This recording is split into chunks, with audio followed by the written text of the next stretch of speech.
কেমন বন্ধুরা, আমি ফুলকপির চিলি বানাচ্ছি। আপনারা স্কিপ না করে দেখতে থাকুন। এই জন্য আমি ফুলকপিগুলো টুকরো টুকরো করে কেটে গরম জলে হালকা ভাপিয়ে নিচ্ছি। ভাপিয়ে জলটা ফেলে তারপরে তৈরি করব।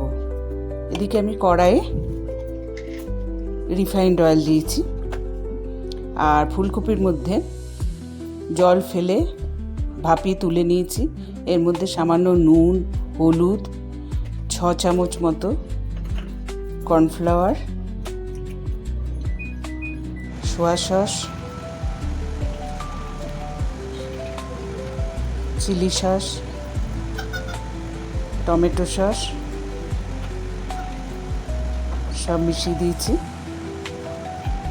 মিশিয়ে এটা ভালো করে মেখে নিচ্ছি। এরপরে এখানে আদা রসুন পেস্ট দিয়ে দিলাম। আপনারা দেখুন আমি কীভাবে বানাচ্ছি। এবার ভালো করে মেখে আমি তেলের মধ্যে একটা একটা করে কপিগুলো ভেজে তুলব। অবশ্যই আপনারা এরকমভাবে ঘরে চেষ্টা করবেন, খুব টেস্টি আর খেতে। করে আমাকে কমেন্টে লিখে জানাবেন কীরকম হলো। এবার কপিগুলো আমি মেখে নিয়ে একটা একটা করে তেলের মধ্যে ছাড়ছি, লাল লাল করে ভেজে তুলব।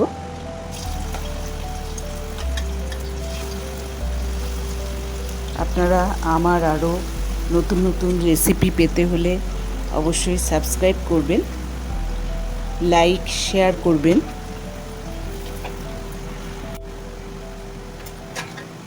এবং এরকমভাবে বানিয়ে দেখুন, খুব টেস্টি হয় খেতে। এবার আমি কপিগুলো লাল লাল করে ভেজে একটা একটা করে তুলে নিচ্ছি। কপি আমার তুলে নিয়েছি। এবার তেলের মধ্যে আমি কিউব করে 3খানা পেঁয়াজ, মাঝারি সাইজের পেঁয়াজ আর 5টা কাঁচা লঙ্কা চিড়ে দিয়ে দিয়েছি। দিয়ে সামান্য স্বাদ মতো লবণ দিলাম।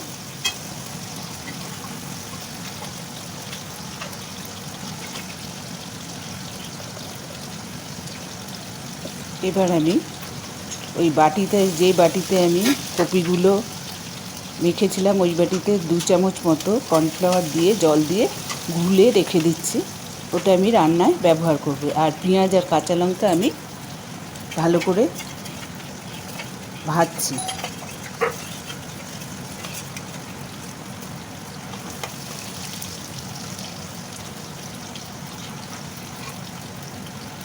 এবার এর মধ্যে আমি আদা রসুন পেস্ট দিয়ে দিলাম। পেঁয়াজের মধ্যে কিছুটা আদা রসুন পেস্ট দিলাম, সোয়া সস দিলাম, টমেটো সস দিলাম আর চিলি সস দিলাম। দিয়ে আমি সব মিশিয়ে নিচ্ছি। আপনারা এরকমভাবে অবশ্যই ঘরে ট্রাই করবেন এবং কমেন্টে লিখে জানাবেন কীরকম লাগলো।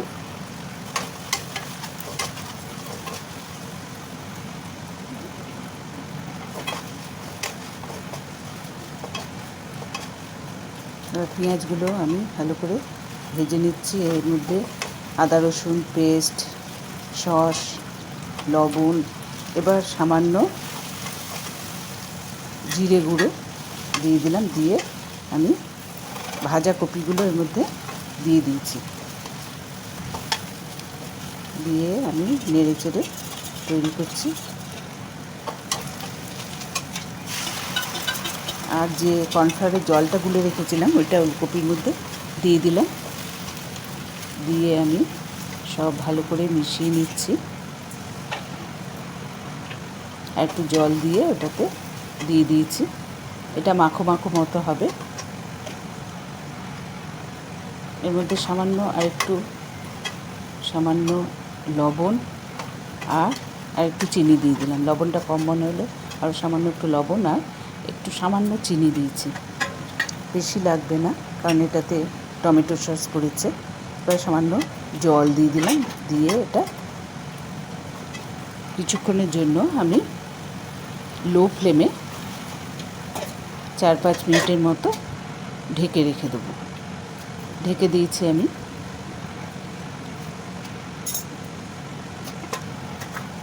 এবার আমি ঢাকনা খুলে নিয়েছি।